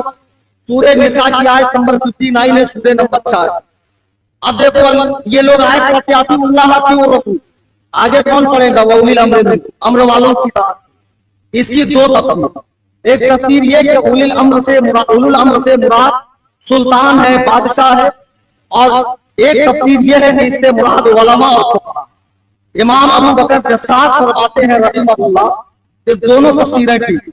अगर कोई बादशाह इस्लाम की लोग इताअत कर रहे हैं तो वो भी दीन में आलिम का मोहताज है, आलिम ही से पूछकर लोगों पर हुकूमत करे, तो गोया कि हाकिम की इताअत भी आलिम ही की इताअत है, हाकिम की इताअत भी आलिम ही की इताअत है। कुरान से साफ तकलीद का हुक्म साबित है। और जो सूरह फातिहा को लेकर शोर मचाते हो, जिसने सूरह फातिहा में पढ़ी उसकी नमाज नहीं, क्या उसमें तकलीद का हुक्म नहीं है? इहदिना सिरातल मुस्तकीम सिरातल लज़ीना अनअमता अलैहिम, ऐ अल्लाह उनका रास्ता चला जिन पर तेरा इनाम हुआ, मौका देते हो। हदीस कुरान काफी है, हदीस कुरान काफी है। तो इनके मौलवी के लाइब्रेरी में जाओ, ढेर सारी किताबें पढ़ी है, उससे कहना बकलो जब हदीस कुरान ही काफी है, ये इतना सारा क्यों रखा हुआ है? फतावा फतारिया, फतावा उलमाए अहले हदीस, नुज़ुलुल अबरार, हदीसुल महदी, तुम्हारे उलमा ने इतनी किताबें लिखी क्यों? सवाल करना सीखो। तकलीफ का सबूत कुरान से भी और हदीस से भी। आइए मैं एक हदीस तकलीफ के मुताल्लिक सुनाकर अपनी बात को खत्म के करीब ले जाऊं। अल्लाह के रसूल अलैहिस्सलातु वस्सलाम, अच्छा हम जो इमामों की तकलीफ करते हैं शॉर्ट में बताता हूँ। वो इमाम जब मसला निकालते हैं, जैसे आज भी बहुत सारे मसले, माइक पे नमाज होगी या नहीं, मस्जिद में पंखे लगाने चाहिए कि नहीं, लाइट लगानी चाहिए कि नहीं, ब्लड डोनेशन करना चाहिए कि नहीं, आज़ा की पैबंदकारी, पोस्टमार्टम, टेलीफोनिक निकाह, मनी ट्रांसफर वगैरह वगैरह वगैरह, करोड़ों सैकड़ों मसले। ये तो फिक़े हनफी की बरकत है कि आज के फुक़हा वहां से रोशनी लेकर उन मसाइल को हल कर। जरा दिखा दे गैर मुक़ल्लिद इन मसलों को, माइक में नमाज होगी या नहीं, कुरान या हदीस, सिर्फ कुरान। बेटा मर जाओगे क्यों लोगों को बेवकूफ बना? ये मसले हदीस कुरान में मिले। एक्सरे कराना चाहिए कि नहीं, इंजेक्शन लगवाना चाहिए कि नहीं, फ्लाइट में बैठेंगे तो नमाज कैसे पढ़ेंगे, अब तो जमीन के ऊपर है। सैकड़ों लाखों करोड़ों मसाइल है जो गैर मुक़ल्लिदों को मुंह फाड़ कर दावत दे रहे हैं कि पकड़ो हदीस कुरान में। तो इमाम क्या करता था?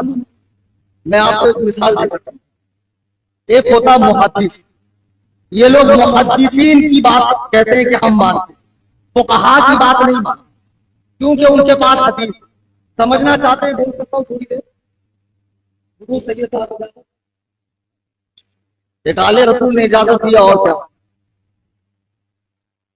और भाई दिमाग साफ कर लो, कुछ भी मत बोला करो, इंटरनेट पे लिख लो फारसी है, नासरी है, एहतराम नहीं करता।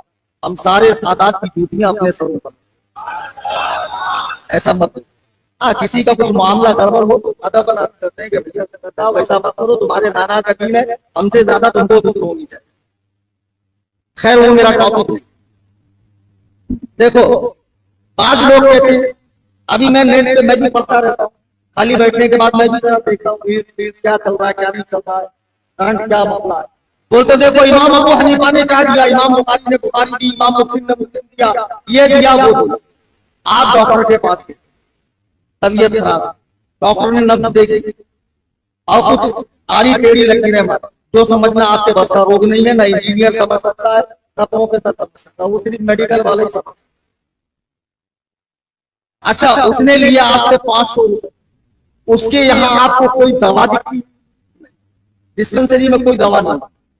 अब इसके बाद आप मेडिकल गए, वो डॉक्टर के चिट्ठी का होता है, वहां ऑल टाइप दवा, लेकिन कौन सी कब कैसे कितनी मिकदार में इस्तेमाल करनी ये बताएंगे बड़े डॉक्टर, जिनसे आप 500 रुपए दे के आए हो। अभी अभी खाली हाथ लगाने में 500, 1000, 2000।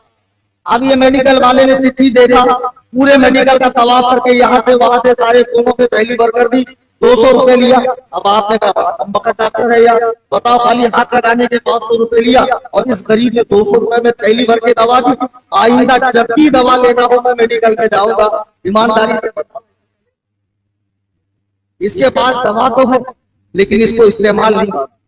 बुखारी के पास हदीस है, मुस्लिम के पास हदीस है, लेकिन उनको खुद नहीं मालूम मसला क्या निकलता है।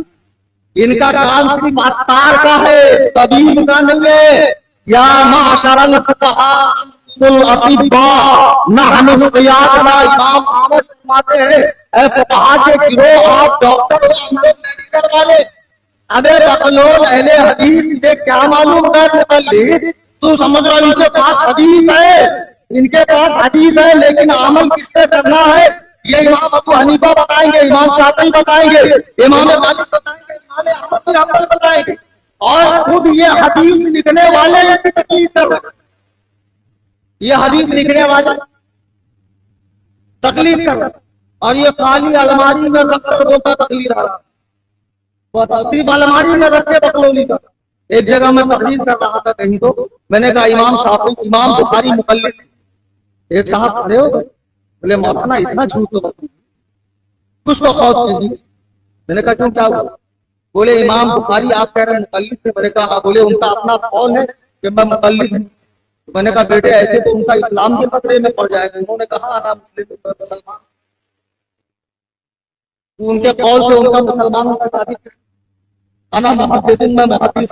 अबे जाहिल उनके इस्लाम पर, उनके मुहद्दिस होने पर, उनके मुक़ल्लिद होने पर तवातुर है, दलीलें हैं।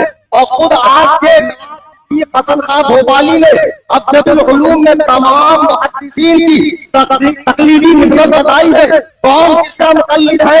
इन्होंने हदीसें जमा तो की है, जैसे बारिश होती है तो तीन तरह की जमीन, एक जमीन वो जिसमें पानी रुकता ही नहीं, पहाड़ सख्त पत्थर हम लोग हैं। एक जमीन वो जो तालाब है, पानी सिर्फ जमा करता, उगाता कुछ नहीं। एक जमीन वो जो खेत है, अंदर में साल भर आपको फल फ्रूट सब्जियां दुनिया भर की नेमतें देता, उसमें पानी दिखता है आपको नहीं, लेकिन अंदर है, अंदर है तभी बाहर नेमतें निकल रही है। तो जो तालाब है वो मुहद्दिसीन है, उनके पास पानी जमा है, और खेत वाले यहाँ से पानी निकाल कर खेत में डालकर तमाम तरह की सब्जियां फल फ्रूट निकाल रहे हैं। इससे उम्मत को फायदा हो रहा है।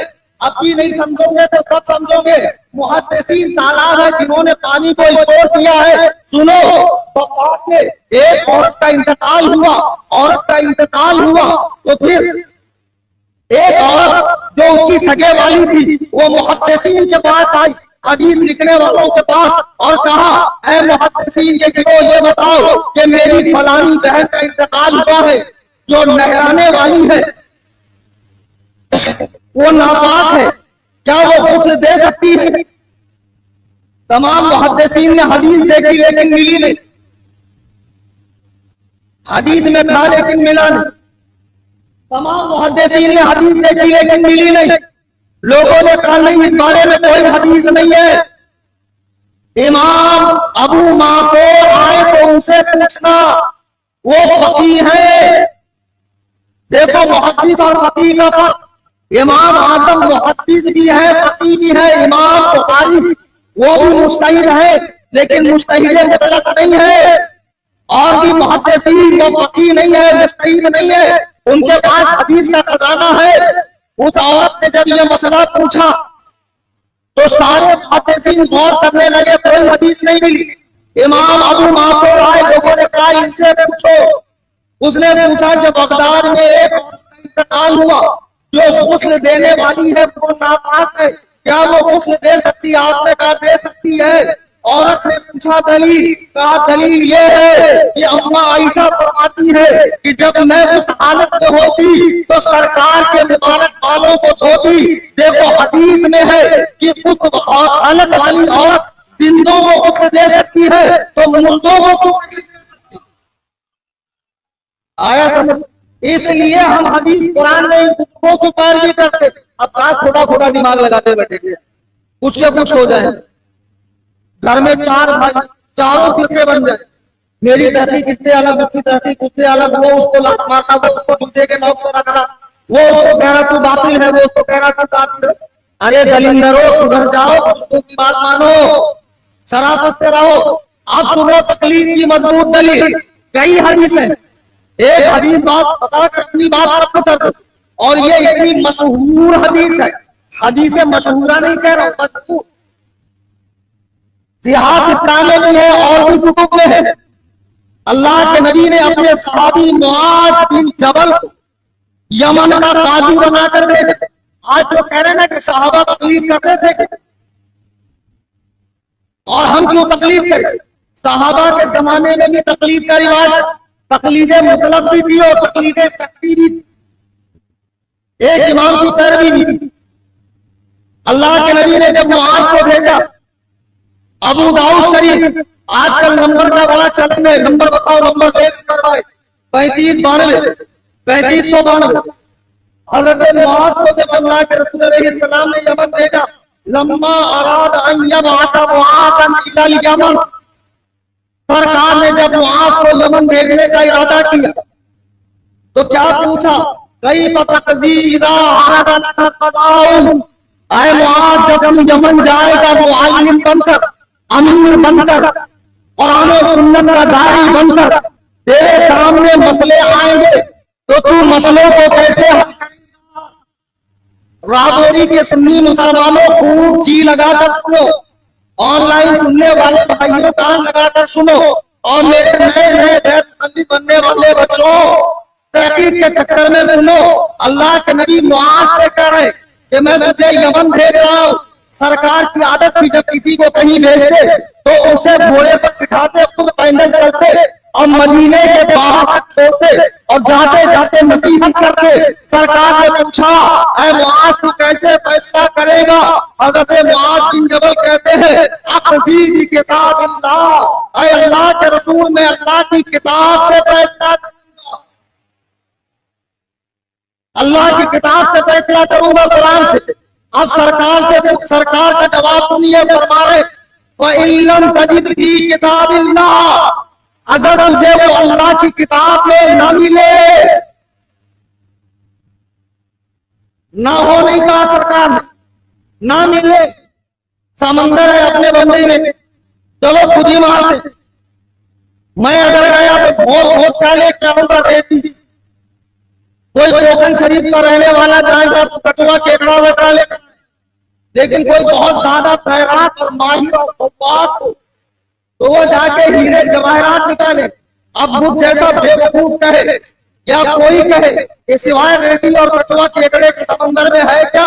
अरे बेवकूफ को तेरी गौवाती पर मुनासिब था, तेरी गौवाती पर मुनासिब था। अल्लाह के नबी ने फरमाया, फ़इल्लम तजिद फी किताबिल्लाह, अगर तुझे वो अल्लाह की किताब में ना मिले, अल्लाह की किताब में वो है लेकिन तेरी ढूंढने की सलाहियत पर यह मौकूफ है कि तू वहां पहुंचेगा या नहीं पहुंचेगा। तो मुआज बिन जबल कहते हैं, वबि सुन्नत रसूलिल्लाह, मैं आपकी सुन्नत में। फिर अल्लाह के नबी ने फरमाया, फ़इल्लम तजिद फी सुन्नत रसूलिल्लाह वला फी किताबिल्लाह, अगर तुझे मेरी सुन्नत और अल्लाह की किताब में भी मसला न मिले तो नबी ने मसला हल कर दिया। आज तेरा सब है हदीस कुरान में, सब है हदीस कुरान में, डायरेक्ट करो, डायरेक्ट करो, डायरेक्ट करो। अल्लाह के नबी साहबी से कह, अगर तुझे मेरी सुन्नत और किताब में न मिले, अब तुमो आज ने क्या कहा, आज जाहिलू बिराई वलौ आलू, या रसूल अल्लाह, फिर मैं प्रयास करूंगा, अपनी कोशिश को थका दूंगा, हदीसों कुरान के नज़ाइर तलाश करके मसला बयान करूंगा। यहाँ मैं अपनी बात को रोक 2-3 बात पूछना चाहता। नंबर 1, लोग कहते हैं हदीस कुरान काफी, किताब को हटाओ, इमामों को हटाओ। यमन वालों की जबान कौन सी थी? मराठी के, बंगाली, अरबी। अल्लाह के रसूल यमन में हज़रत मुआज को भेजे तो ऐसे ही करना चाहिए था। देख ये कुरान है और ये हदीसों का सेट है, ले जाकर भेजे, वो पढ़ेंगे और खुद मसला हल करेंगे क्योंकि उनकी जबान अरबी है। लेकिन नहीं, सरकार पूरे यमन वालों के लिए एक पूरे यमन वालों के लिए कितने सरकार भी। अब ये कह रहे हैं कि इमाम की तकलीद शिर्क है, तकलीद मुतलक शिर्क, तकलीद शख्सी शिर्क। अल्लाह के रसूल पूरे यमन वालों जिनकी जबान अरबी है उनके लिए मुआज बिन जबल को भेज रहे और ट्रेनिंग देखो कि कैसे फैसला करेगा। कहा अल्लाह की किताब से, कहा उसमें न मिले तो फरमाया कि आपकी हदीस से, फरमाया उसमें न मिले तो कहा या अल्लाह मैं कयास करूंगा। अब नबी को मुआज का कान पकड़ के मदीने में लाना चाहिए कि हदीस कुरान होते हुए कयास, हदीस कुरान पे होते हुए कयास करेगा। जैसे ये लोग कहते नहीं, अल्लाह के रसूल ने क्या किया, फदरबा रसूलुल्लाह सल्लल्लाहु अलैहि वसल्लम सदरहू, आपने मुआज के सीने पर हाथ मारकर जोर से, हम शाबाशी देते हैं पीठ पर, नबी ने सीने पे हाथ मारकर, नबूवत वाला हाथ मारकर उलूम मुआज को, हिकमत और दानाई को मुआज के सीने में दिया। अच्छा देखो, हजरत अबू हुरैरा साहबी है, बड़ी रिवायत है उनसे, बड़े पाए के मुहद्दिस, उन्होंने कहा या रसूल अल्लाह हाफजे के लिए दुआ करें, याद नहीं रहता। सरकार ने कहा तेरी चादर, हजरत अबू हुरैरा ने चादर, सरकार ने एक कोना पकड़ा, अबू हुरैरा ने एक कोना पकड़ा, हुजूर ने और पूरे उलूमो मालिक को बेच दिया। और उसके बाद अल्लाह के नबी कहते हैं अल्हम्दुलिल्लाहिल्लज़ी वफ़क़ रसूल रसूलिल्लाह लिमा युर्दी रसूलल्लाह। ऐ अल्लाह, मैं ऐ अल्लाह, तूने अपने रसूल के कासिद को उस बात की तौफीक बख्शी जिससे तेरा रसूल खुश है। यानी मैं राजी हूँ कि मुआज यमन में जाकर कुरान और हदीस में मसला न मिले तो कयास के जरिए, इज्तिहाद के जरिए, इस्तिंबात के जरिए मसला बयान करे। अरे बेवकूफो, चार इमाम मसला करते नहीं। अब मुझे बताओ, कहीं पानी की समस्या हो, बोरवेल बुलाकर खुदाई करके जमीन से पानी निकाला जाए तो ये कहा जाएगा कि इसने पानी को पैदा किया या इसने इस्तिंबात करके पानी को निकाला। पानी तो खुदा का है, कोशिश इसने की, मसले हदीस कुरान में है, हम जैसे उसमें तैराकी नहीं कर सकते। इमाम अबू हनीफा ने उसमें खव्वासी की और वहां से मसाइल के लालो बहुत निकाल कर हमारे सामने रख दिया। अब हमारे लिए असलम रास्ता ये है, अहमद रास्ता ये है, निजात का रास्ता ये है कि तकलीद करें, पत्ता डाल ले, आग डाल ले, इत्तेबा करे, मुकराती न करे। अगर बहुत मुकराती आई है बेटा तो वल मुतल्लक़ात यतरब्बस्न फी अनफुसिहिन्ना सलासता कुरू में, कुरू से मुराद क्या है आप नहीं समझ? मौत आ जाएगी इनको। मेरे बुजुर्गों और दोस्तों, ये चंद बातें हैं जो मैंने तकलीद के ताल्लुक से अर्ज की। तकलीद की तारीफ क्या है, तकलीद की हकीकत क्या है। तकलीद पेचीदा और इख्तलाफी मसलों में होती है, वाज़े और साफ मसलों में नहीं। और फिर जब हम तकलीद करते हैं तो अपने इमाम को 100% राइट और दूसरे इमाम को रॉन्ग नहीं करते, हम चारों को हक। फिर कहता बताओ चार हक बोल दिए, कैसे चार हक हो जाएगा? हक तो एक ही ना होगा, बाकी जो रहेगा बातिल हो जाएगा। इसके फैसले जैसे पोखरे में बात बैठी, हजरत आदम से लेके हुजूर तक सवालात कमो बेश अंबिया तशरीफ लाए, सब हक पर आए, अपनी बातिल पर भी आए। तो हक एक से ज्यादा नहीं हो सकता। ये कह रहा था एक ही होता। काबे में आप जाए, चारों कोने पे लोग नमाज पढ़ते, तो उनमें से कौन से साइड वालों की नमाज आप कहेंगे सबकी हो? चारों हक। आसमान से जितनी किताबें उतनी सब हक है, ये कितना बड़ा पागल है बताओ, समझता कुछ नहीं है। अब वो कराती मार मार के गाढ़ा गाढ़ा निकाल के सऊदिया जाकर, सऊदिया जाता है बेचारा, बुलाते हैं उसको डरावरी के काम के लिए और ढकेल देते हैं जंगल के अंदर ऊंट चराने के लिए। और वहां जो कफील होता है अपनी पोशीदा किताबें उठा के दे देता है। अब ये ऊंट के साथ आप करके कुछ अरबी पढ़ के, कुछ लुगत से निकाल के, कुछ इंटरनेट से निकाल के जोड़ जाल के मुहद्दिस बन जाता। और ये छाप लिखुआदारी रख के जब आता है, मुंह तो दिखता नहीं, दिखता सच नहीं, ये यहाँ से चालू होता है और जो जरा सा दिखता उसमें भी 10 का सिक्का आ जाता। हमने सऊदी में नहीं देखा, जूता तो गाड़ा में भी नहीं निकाला। सऊदी में ऐसा नहीं। तो सऊदी में नहीं होता तो हम क्या करें? हमने सऊदी का कलमा पढ़ा है, रसूलुल्लाह का कलमा पढ़ा। आगे बदलो। और वहां से आने के बाद सही है, हमारे यहाँ एक साहब थे, वो पान को ऐसा चुनना लगाते थे, पान टपरी चल नहीं रही थी। अम्मा ने कुछ पैसे जोड़ जान के सऊदिया भेज दिया। सऊदी जाके 4-5 साल रह के मुस्नद इमाम अहमद बिन हम्बल पढ़ के आ गए। तो पहले तो पान में पूछ कर चूना लगाते थे, अब बगैर पूछे हुए चूना लगा, बगैर पूछे हुए चूना लगा। एक दिन इनकी तबीयत खराब हो गई। सऊदी के गरम गरम माहौल से हिंदुस्तान तशरीफ लाए। तबरे मुबारक में कुछ गिराम गुजरने लगा, बुखार आ गई। डॉक्टर के पास गए, डॉक्टर साहब ने देखा हालत शायद साहब की नाजुक है, तो उनको चिट्ठी लिखकर दे दी कि जाओ दवा ले लो।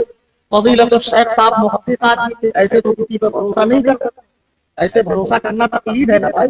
डॉक्टर की तकलीफ भी तो शिरक हो जाएगी। जब इमामों की तकलीफ शिरक है तो डॉक्टर की चिट्ठी को बगैर तहकीक करे दवा ले लेना तकलीफ नहीं है। तो गए उनके पास जो चौराहे पे चप्पल सी रहे थे, वो हकीम साहब जरा बताइए ये सही लिखा? क्या कहने, आपका दिमाग वहां नहीं जा रहा जहां मैं लेके जा रहा। खाने का इंतजाम है, आप लोगों को बोल रहा हूँ, खाने का इंतजाम है, टेंशन मत लो। ये मालूम है अल्लाह कुर्बानी मांगता है, सुन्नी बिरयानी मांगता है, मिलेगी, टेंशन मत लो। मौलाना हकीमुद्दीन ने सब इंतजाम किया। थोड़ा सा बोल के खत्म कर देता। तो मुहक्किक साहब गए मोची के पास, जरा बताइए हम तो सऊदी से आए हैं, ये डॉक्टर ने लिख कर दिया है, बताइए ये सही है कि नहीं है। तो उन्होंने पढ़ा, बोले नहीं ये तो बिल्कुल ज़ईफ़ है, बिल्कुल मौजू है, मनगढ़ंत है, इसमें जो दवा का नाम है वो इतनी बड़ी बड़ी है, आपके हुक्म में मुबारक से नीचे नहीं उतरेगी, बहुत ज्यादा ओवर चार्ज किया। ईमानदारी से बताओ, अब इसी पर अगर हल्ला मचाने लगे, बताओ कि डॉक्टर कितना बड़ा कमबख्त है जिसने हमको गलत दवा दिया।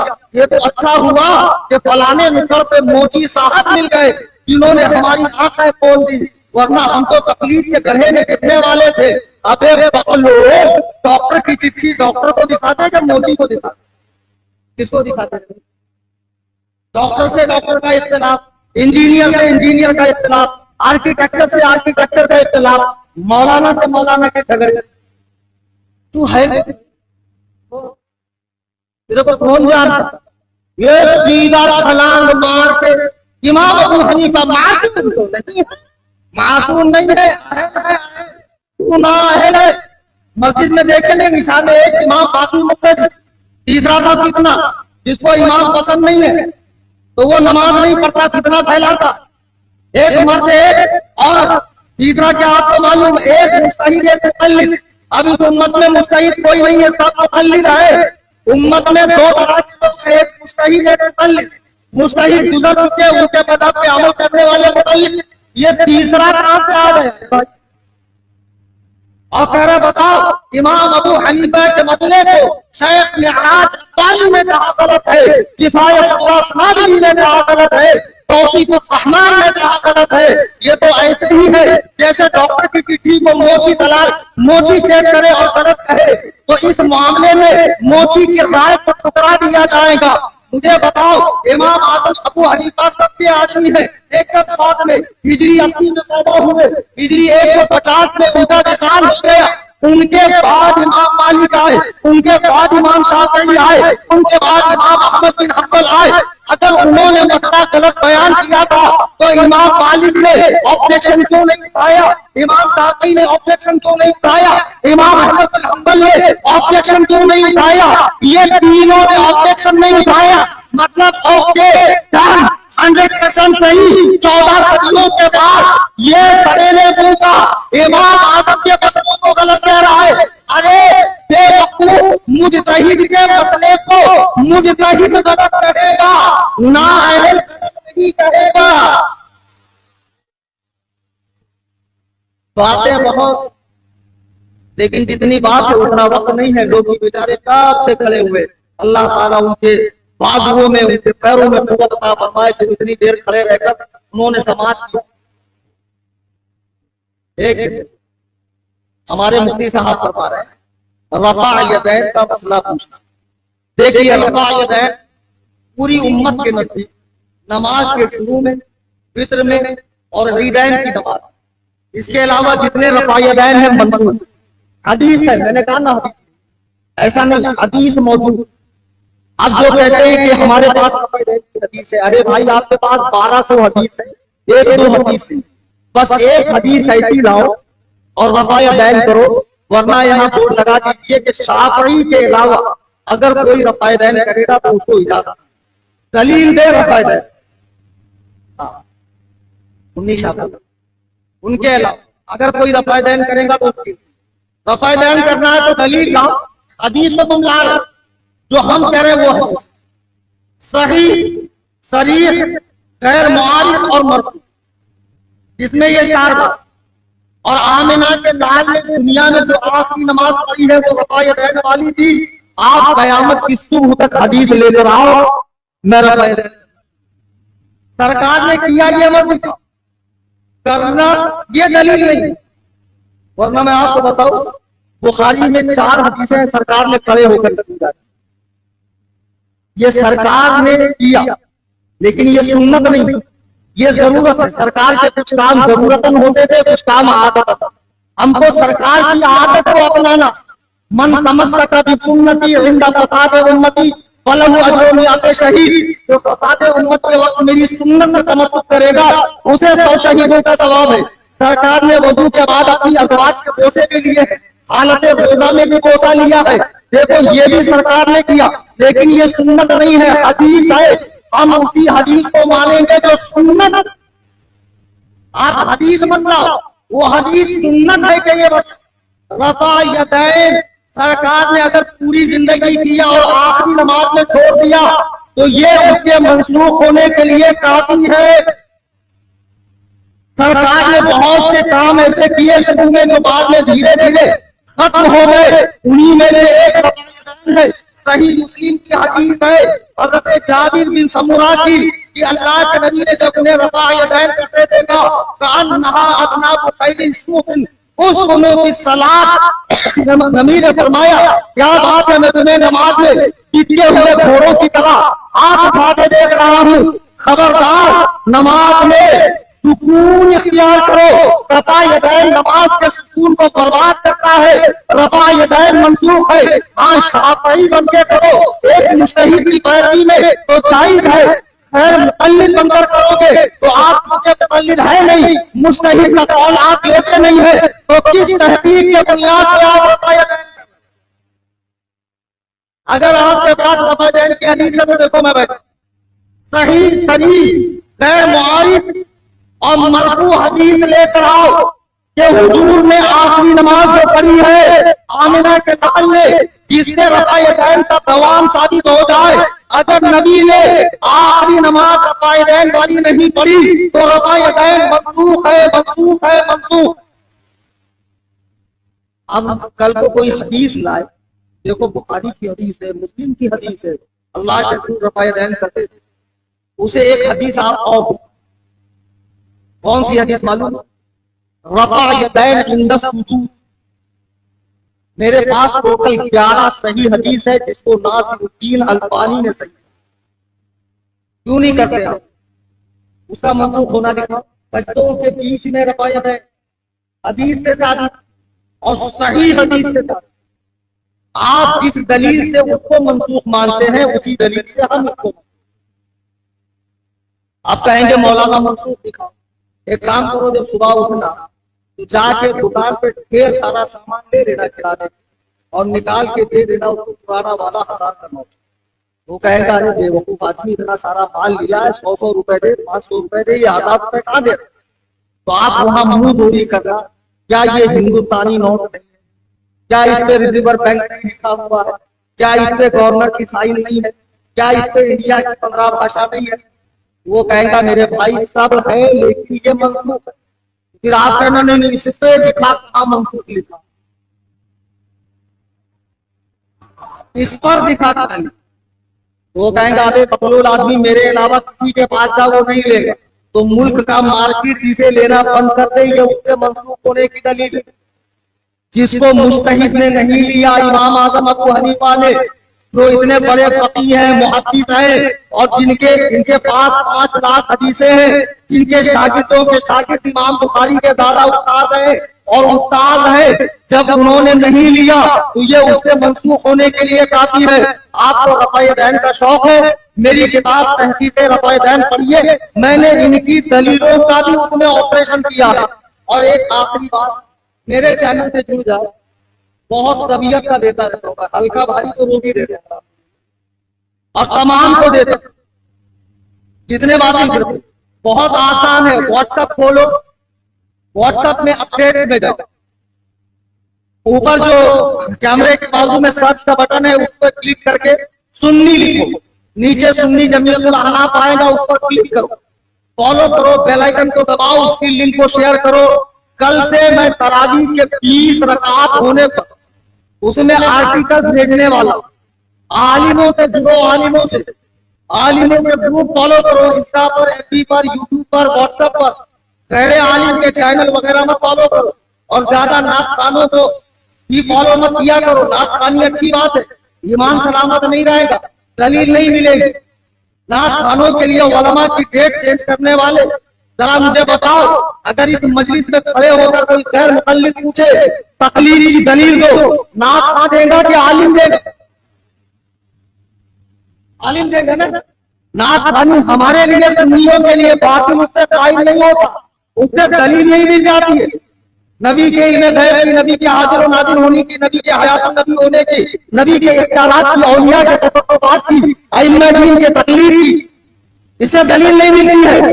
उलमा को नेगलेक्ट करने वाले, उलमा से जुड़ो, खुदा की कसम उलमा से जुड़ने में आपके ईमान की सलामती है, आखिरत बनाइए।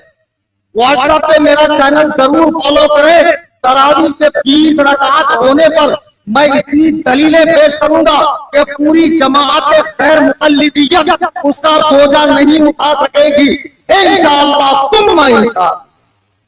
दौरान तकरीर हदीस पाक के अल्फाज बोलने में, कोई वाक़िया नकल करने में मुझसे कोई खता, गलती, लफ्ज़िश हुई हो, मैं तमाम हाज़िरीन सामईन के सामने अल्लाह रब्बुल इज्जत की बारगाह में तौबा करता हूँ।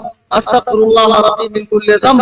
आप सब वातूबु इलैह, आप सब मेरे साथ मिलकर पढ़े ला इलाहा इल्लल्लाह मुहम्मदुर रसूलुल्लाह सल्लल्लाहु तआला अलैहि वसल्लम।